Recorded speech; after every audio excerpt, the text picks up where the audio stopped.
Hello tout le monde, j'espère que vous allez bien. On se retrouve pour une nouvelle vidéo aujourd'hui. Et comme vous l'avez vu dans le titre, c'est une vidéo premières impressions sur un fond de teint. Donc c'est le dernier fond de teint que j'ai acheté, c'est le Giorgio Armani. Donc son nom c'est le Luminous Silk Foundation. En fait j'ai presque terminé mon fond de teint Born This Way de chez Too Faced et du coup j'ai racheté un fond de teint forcément.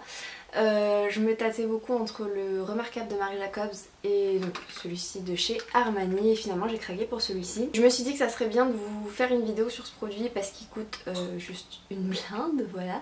C'est quand même 50 € le fond de teint, donc je pense que ça va être intéressant pour vous de savoir s'il vaut le coup, oui ou non. Et du coup voilà, c'est pour ça que je suis pas maquillée pour la vidéo, hein, forcément. Avant de vraiment parler du fond de teint, pour rappel j'ai une peau mixte qui peut briller sur la zone T ou pas, selon son bon vouloir quoi. Et ça m'arrive d'avoir des imperfections mais en général ça va. C'est voilà, comme tout le monde, j'ai des boutons de temps en temps. Et il y a des périodes où j'ai rien, donc voilà, j'ai pas forcément besoin d'une couvrance extrême. Et ben voilà, on va commencer à parler du fond de teint quand même, c'est un peu le sujet de la vidéo. Donc au niveau du packaging, le carton est comme ça, donc noir tout simple avec le nom du fond de teint et tout, ça fait produit de luxe, voilà, il n'y a pas à parler plus que ça. Et le packaging du fond de teint ressemble beaucoup au Born This Way de chez Too Faced. Vous avez ce côté vert polymat, vous avez le bouchon noir et tout. Moi ça me rappelle vraiment mon fond de teint que je viens de finir. Donc du coup je suis pas trop perdue pour l'instant. Moi ça me plaît, ça fait luxe. Pour les filles qui aiment les packaging un peu plus girly, un peu plus foufou, c'est pas forcément ce qui se fait de mieux. Au niveau de la teinte, parce qu'il faut quand même qu'on en parle, moi j'ai pas de stand Giorgio Armani, je crois qu'il y en a que vers Paris. Par chez moi et je ne vais pas à Paris juste pour acheter un fond de teint. Fut une époque je le faisais, maintenant je ne le fais plus, voilà. Du coup en fait je me suis fiée au swatch sur internet et je me suis tâtée entre plusieurs teintes parce qu'il y a quand même pas mal de teintes chez Armani. Vous avez jusqu'à des quarts de teinte, donc c'est vrai que du coup c'est pas facile de choisir. Et en plus il y avait des teintes qui se rapprochaient de ma carnation qui était en rupture de stock, alors j'étais là, bon ça va être compliqué. J'ai fini par choisir la teinte donc numéro 4 qui s'appelle beige sable il me semble, puisque là il y a juste marqué le numéro, il n'y a pas marqué le nom. Et en fait j'ai pris le risque de prendre un petit peu plus clair que ma couleur de peau. Parce qu'en fait quand c'est trop foncé pour moi c'est juste inutilisable. Là je me dis au pire si c'est trop clair je peux bidouiller le truc. Et si c'est vraiment trop clair je le donnerai à ma soeur qui a une peau plus claire que moi. Donc voilà, je préfère faire comme ça plutôt que de prendre un fond de teint trop foncé. Si vous n'avez pas de stand Armani par chez vous, le seul truc que je peux vous conseiller c'est de regarder les swatchs sur internet, hein. Moi c'est ce que j'ai fait et vous essayez de voir, vous comparez plusieurs photos. Il n'y a même pas marqué la contenance, rien. Si, 30 ml, donc contenance d'un fond de teint classique, donc voilà, il n'y en a pas plus, il n'y en a pas moins. Donc j'ai pris la notice pour qu'on voit un peu ce qu'ils en disent de ce fond de teint. Il faut juste que je trouve la partie française. Et où est-ce que c'est en français, bordel? En allemand, en espagnol, ok c'est génial, moi je veux juste français. Ah oui, je viens de comprendre pourquoi c'est une si grande notice, c'est parce qu'en fait il parle aussi des primers, des poudres et tout, donc du coup forcément fallait chercher le fond de teint. Et donc le Luminous Silk Foundation, le fond de teint soyeux et ultra aérien floute les imperfections sans masquer, hydratant non gras, il offre un fini velouté, lumineux et naturel sur la peau. Application, utilisée avec le pinceau blender et appliquer une seconde couche pour plus de couvrance. Donc apparemment ce serait un fond de teint modulable, ça j'apprécie parce que comme je vous l'ai dit, des fois j'ai la peau nickel et des fois j'ai des imperfections, donc c'est toujours bien d'avoir un fond de teint modulable sans que ça fasse plâtre quand on superpose les couches. Donc ils disent que du coup c'est un petit rendu velouté, assez transparent, assez naturel sur la peau mais qui apporte quand même pas mal de luminosité. Bon, j'arrive pas à trouver plus d'infos sur la notice, au final on a une grande notice pour pas grand chose. Donc comme d'habitude je vais appliquer mon fond de teint avec mon Beauty Blender. Alors pour l'instant au niveau de la teinte ce qui est sûr c'est que c'est pas trop foncé, après le tout est de voir si c'est pas trop clair non plus. Ah j'ai pas secoué le fond de teint par contre. En général les fonds de teint faut quand même les secouer, surtout quand c'est une première application. Et je vais donc appliquer ça. J'ai peur que ce soit un petit peu clair quand même. Mais bon je pense qu'une fois poudré avec du bronzer, du blush et tout ça devrait le faire. C'est hyper léger en tout cas. Je trouve que déjà rien qu'en ayant appliqué un petit peu de matière, je vois de la différence en termes de luminosité en fait. Et je vois aussi qu'il unifie pas mal parce que j'ai des rougeurs au niveau des joues. C'est même pas des rougeurs, c'est que là j'ai chaud. Et ça a déjà corrigé donc ces petites rougeurs. Donc ça c'est pas mal. Vous allez voir que le fond de teint j'en mets pas mal de pompes, mais en fait c'est parce que le blender ça bouffe énormément de matière. Enfin, ça a plein de qualités mais ça c'est vraiment un défaut, je trouve que vous gaspillez quand même pas mal de matière. C'est hyper léger en tout cas. Je pense que niveau teinte ça va en fait. J'avais un petit peu peur et je trouve ça pas trop mal. Le fond de teint a une petite odeur mais super discrète, donc voilà, moi je suis pas très... je m'en fiche un peu que le produit ait des odeurs ou pas. Là en l'occurrence il y en a une mais toute légère, donc ça dérangera pas les filles trop sensibles je pense.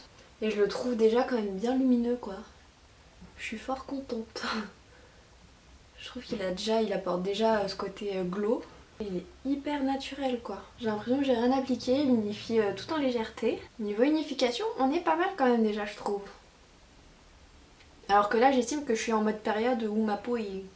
Alors là j'aurais pas besoin de plus de matière, moi je pourrais sortir comme ça. Et je sais pas si vous voyez une différence par rapport à tout à l'heure, mais je trouve que c'est déjà quand même bien unifié quoi. Mais je vais quand même en rajouter pour voir si on a vraiment cet effet modulable qu'on nous promet. Donc du coup c'est parti pour superposer les couches. Bon, des fois ils me disent c'est modulable, tu superposes les couches et au final t'as un rendu plâtreux genre dégueulasse. On étire bien la matière. Niveau teinte ça va, je trouve ça pas trop mal hein. Bon a priori en superposant les couches ça ne me choque pas. Toi je sens que je vais beaucoup t'aimer, même si tu coûtes un bras. Hop là, on va faire l'autre côté. C'est marrant parce qu'il y a 30 ml mais le pot, ça se dit comme ça, est beaucoup plus petit que le Born This Way, donc on a l'impression qu'il y en a moins alors qu'en fait non il y en a autant. Et vous voyez pourtant j'ai un reste de bouton là, enfin genre une cicatrice quoi, qui se voit quand même un petit peu et ça unifie quand même, ça le couvre. Par contre ce qui est chiant c'est que vu qu'il fait genre sombre, je vois pas grand chose dans le miroir. Je vais en rajouter une dernière petite couche sur le front et on aura terminé. Niveau texture c'est vraiment pas mal.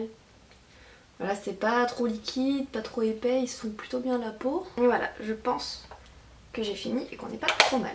Bah écoutez, je trouve ça vraiment pas mal au niveau de la teinte. Finalement c'est pas trop clair, c'est ce qu'il faut. Par contre j'ai l'impression qu'elle manque un peu de jaune. C'est-à-dire que moi j'ai quand même la peau très jaune. Et là c'est beige pour le coup, donc ça manque un petit peu de jaune dedans. Je trouve qu'il a un glow sympa en tout cas. Il unifie pas trop mal, genre tout ce qui est petite rougeur et tout, ça arrive à les cacher sans avoir besoin de correcteur. Là j'en ai mis plus que ce que j'aurais mis d'habitude parce que pour voir s'il était effectivement modulable ou pas. Je trouve qu'il est modulable, voilà.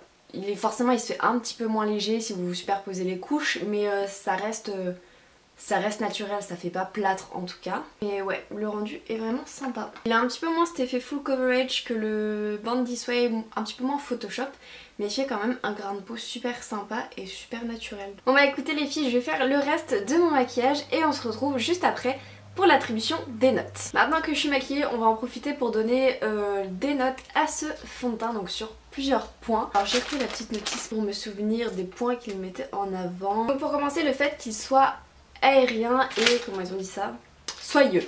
Alors là je suis plutôt d'accord parce qu'il se travaille bien, il sèche pas trop vite, pas trop lentement. Par exemple le Born This Way de chez Too Faced sèche extrêmement vite, du coup si vous le travaillez pas dans la minute bah c'est mort pour vous, ça vous fait genre des démarcations dégueu. Donc voilà, premier point là-dessus, je suis plutôt d'accord. Floute les imperfections sans masquer, là aussi je suis d'accord. Au niveau de la couvrance c'est quelque chose d'assez léger, voilà, léger à moyen si vous superposez les couches. Ça floute les imperfections, c'est-à-dire que ça corrige quand même, hein. Faut pas se dire voilà c'est léger donc ça ne corrige rien, non.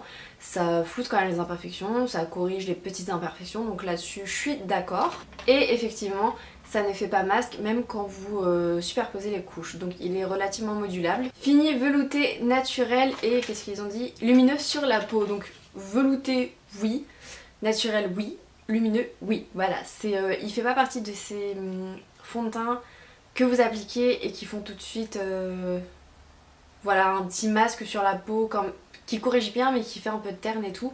Là vous gardez la luminosité de votre peau, elle est même accentuée, il a un glow quand même sympa. Il fait très naturel même en ayant mis plusieurs couches pour vous montrer s'il était modulable. Moi j'en aurais pas mis autant mais il est naturel quoi. Je vais donner des notes sur 10. Donc au niveau des promesses, pour moi 10 sur 10 parce que pour moi on respecte tout ce qu'on dit. Il est lumineux, il fait un fini velouté, il est très naturel, quoi d'autre, il fait pas masque, il floute de manière correcte. Pour moi les promesses sont genre totalement respectées. Au niveau de la couvrance, alors là je suis un peu... il fait pas partie des fonds de teint dit full coverage, voilà, la marque ne dit pas que c'est un fond de teint très couvrant, qui est vraiment... comment dire, unifie la peau à mort, enfin j'en sais rien, mais ils le disent sur le site que c'est un fond de teint qui a une couvrance légère à moyenne. Donc je m'embrouille dans mes explications là. Je vais donner 8 sur 10. 8 sur 10 parce que c'est pas un fond de teint qui a une couvrance extraordinaire, mais je donne le 8 parce que voilà, la marque n'a jamais dit que c'était un fond de teint qui avait une couvrance extrême. C'est quelque chose que vous savez avant d'acheter le fond de teint et moi c'est quelque chose que je recherche. Voilà, j'aime bien un fond de teint qui floute les imperfections sans pour autant être béton sur la peau quoi. J'ai une antenne. L'apparence sur la peau, donc moi j'aime bien, vraiment c'est... Il a un peu moins ce côté peut-être Photoshop que le Born This Way, mais il est plus lumineux d'un côté, alors je suis un petit peu partagée. Apparence sur la peau... Je donnerais 8 aussi, j'ai rien à lui reprocher. Hein. J'ai pas envie de donner des notes plus basses pour dire je mets pas que des bonnes notes, il n'y a rien à reprocher. Et donc la dernière note, ça va être le rapport qualité-prix. Et là, je suis embêtée. Je suis embêtée parce que clairement pour moi, je pense que vous avez vu par rapport à mon avis, moi je trouve que c'est un très bon fond de teint, voilà, il y a du potentiel de ouf, il est lumineux, enfin il est hyper cool. Mais là où je suis embêtée, c'est que 50 € le fond de teint, c'est... Est-ce que ça les vaut vraiment? Là je suis plus embêtée. Je peux pas trop vous dire, il y a plus cher, il y a moins cher dans d'autres marques parce que niveau fond de teint je suis quand même assez luxe, je l'avoue, c'est... Voilà, c'est mon petit péché mignon, c'est là où j'investis quand même pas mal. Donc je peux pas vous dire, oui, chez Kiko, ils ont une alternative à peu près pareille pour 2 fois moins cher, 3 fois moins cher. Est-ce que après ça vaut vraiment le coup de mettre 50 € là-dedans? Je suis pas persuadée à 100%, je trouve que c'est super cher, clairement. Après, c'est un bon fond de teint, mais... J'ai pas rampé par terre non plus en l'essayant. Mais je vais être méchante, je vais donner un 6 sur 10. Autre chose, je vais pas vous répéter qu'on a une luminosité pourrie parce qu'on a une luminosité pourrie. On a eu une luminosité pourrie sur les dernières vidéos. On aura une luminosité pourrie sur les autres vidéos parce que les filles, on est en hiver et que c'est la merde. C'est voilà, là il est 4h30 et comme vous le voyez, il fait noir. Je suis désolée mais... Voilà, là je pense que globalement on en a pour jusqu'à avril de filmer dans le noir. Donc bon, je m'excuse par avance mais voilà, faut faire avec. Voilà les filles, j'espère que cette vidéo vous aura plu, qu'elle vous sera utile. Si jamais vous avez testé ce fond de teint, n'hésitez pas à me laisser votre avis en commentaire, ce que vous en avez pensé, etc. Et je vous fais plein de gros bisous jusqu'à la prochaine vidéo. Ciao!